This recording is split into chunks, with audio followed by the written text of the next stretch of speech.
새 아침입니다. 애청자 여러분, 오늘 새벽에도 하나님의 참된 복이 애청자 여러분에게 임하시기를 간절히 축복합니다.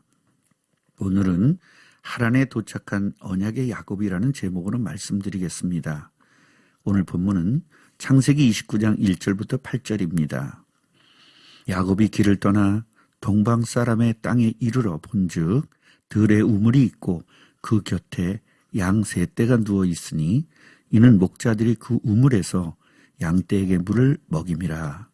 큰 돌로 우물 아기를 덮었다가 모든 떼가 모이면 그들이 우물 아기에서 돌을 옮기고 그 양떼에게 물을 먹이고는 우물 아기 그 자리에 다시 그 돌을 덮더라. 야곱이 그들에게 이르되 내 형제여 어디서 왔느냐? 그들이 이르되 하란에서 왔노라. 야곱이 그들에게 이르되 너희가 나홀의 손자 라반을 아느냐? 그들이 이르되 아노라. 야곱이 그들에게 이르되 그가 평안하냐? 이르되 평안하니라. 그의 딸 라헬이 지금 양을 몰고 오느니라. 야곱이 이르되 해가 아직 높은즉 가축 모일 때가 아니니 양에게 물을 먹이고 가서 풀 뜯게 하라. 그들이 이르되 우리가 그리하지 못하겠노라. 때가 다 모이고 목자들이 우물 아기에서 돌을 옮겨야 우리가 양에게 물을 먹이느니라.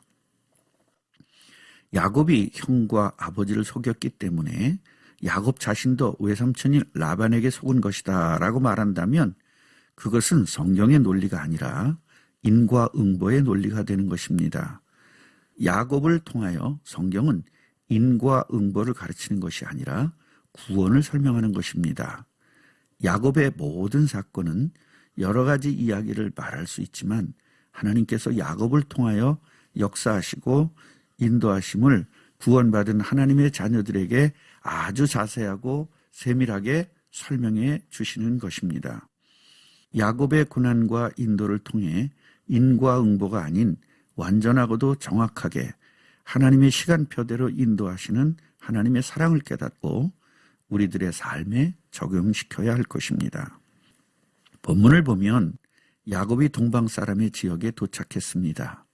여기서 동방이라는 것은 하란을 말하는 것인데 야곱이 출발한 브엘세바에서 약 720km 떨어진 하란을 20일 동안의 여행 끝에 도착한 것입니다. 하란에 도착했는데 한 우물이 있었습니다. 우물은 큰 돌로 덮여 있었습니다. 이 시대의 우물을 한국의 우물과는 차원이 다른 것입니다. 땅을 파면 물이 나오는 한국과는 완전히 다른 이 우물은 생명과 같은 존재였습니다. 우물 주변으로 양떼새의 무리가 있었는데 여기저기의 목자들이 다 모이면 우물에 큰 돌을 옮겨 물을 먹인 후에 다시 그 우물을 덮었습니다. 그래서 다들 모이기까지 기다리고 있었던 것입니다. 야곱은 거기에서 모인 목자들에게 물어보았습니다. 형제들이여, 당신들은 어디에서 왔습니까? 그들이 대답을 했습니다. 저희들은 하란 사람입니다. 야곱은 다시 물었습니다. 혹시 나홀의 손자인 라반을 아십니까? 라고 묻자 그들은 네, 잘 알고 있습니다. 그럼 라반은 편안히 잘 계십니까? 네, 평안히 잘 계십니다. 저기를 보세요. 그분의 딸인 라헬이 양을 몰고 있습니다. 야곱은 그에게 또다시 말했습니다. 해가 중천에 떠 있고 아직 양을 모을 때가 아니니 양에게 물을 먹이고 목초지로 가셔야지요. 그러나 그들은 그렇게 할 수 없습니다. 양떼가 다 모인 다음에야 우물에 돌을 굴려내고 물을 먹일 수가 있습니다. 라고 대답을 했습니다. 이 말씀을 통하여 우리가 깨달아야 될 것이 있습니다. 완벽하게 인도하시는 하나님의 사랑을 깨달아야 합니다. 사실 이 당시에 720km는 너무나 먼 거리입니다. 서울에서 부산까지 약 500km인데 720km는 너무나 먼 거리입니다. 그 거리를 낙타를 타고 여행을 하는데 얼마나 많은 난관이 있었겠습니까? 산을 넘고 또 넘어서 가야 하고 어떤 때는 길을 잃어버릴 수가 있기도 하며 숙소를 정하는 일도 얼마나 힘이 들었겠습니까? 이 길은 자주 다닌 길도 아닌 초행길이니 말입니다.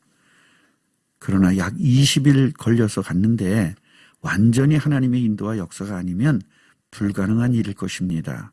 하나님께서는 자기 백성을 완벽하게 인도하여 계심을 야곱을 통해 설명하시는 것입니다. 그리고 우여곡절 끝에 하란에 도착하여 우물을 만나게 되고 거기서 라헬을 만나게 됩니다. 이것은 기적입니다. 미리 연락도 하지 않았고 지금처럼 전화가 있는 것도 아닌데 무작정 떠났지만 하나님께서는 라헬을 만나도록 인도하신 것입니다. 저도 처음에 개척을 할 때 경기도 시흥시는 알지는 못하는 지역이었습니다.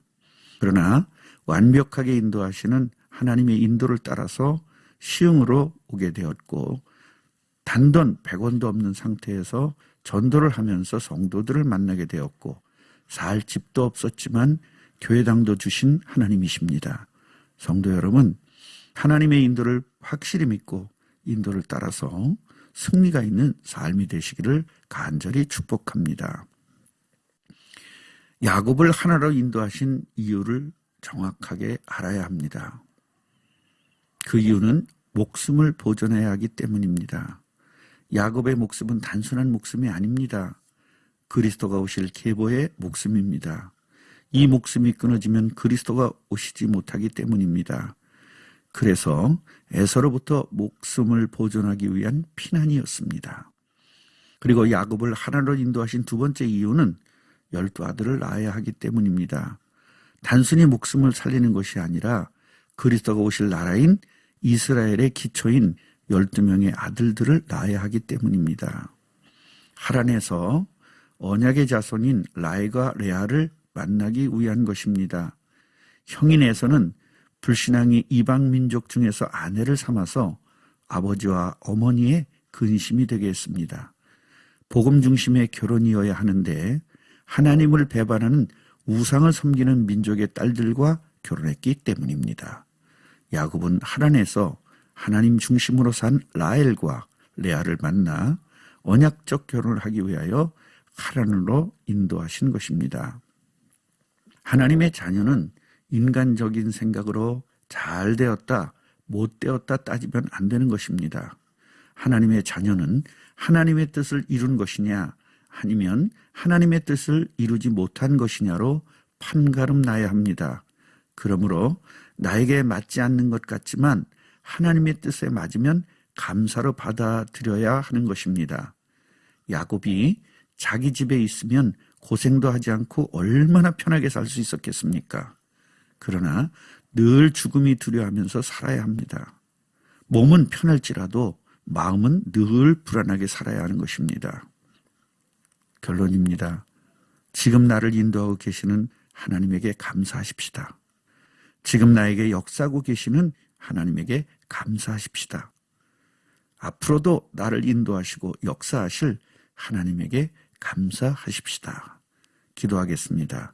하나님 감사합니다. 야곱을 인도하신 것처럼 언약을 가진 저희들을 인도해 주시는 하나님 감사합니다. 가는 곳마다 인도하시고 가는 곳마다 역사하셔서 저희들을 통하여 하나님의 뜻이 이루어지기를 간절히 소원합니다. 예수님의 이름으로 기도하옵나이다. 아멘.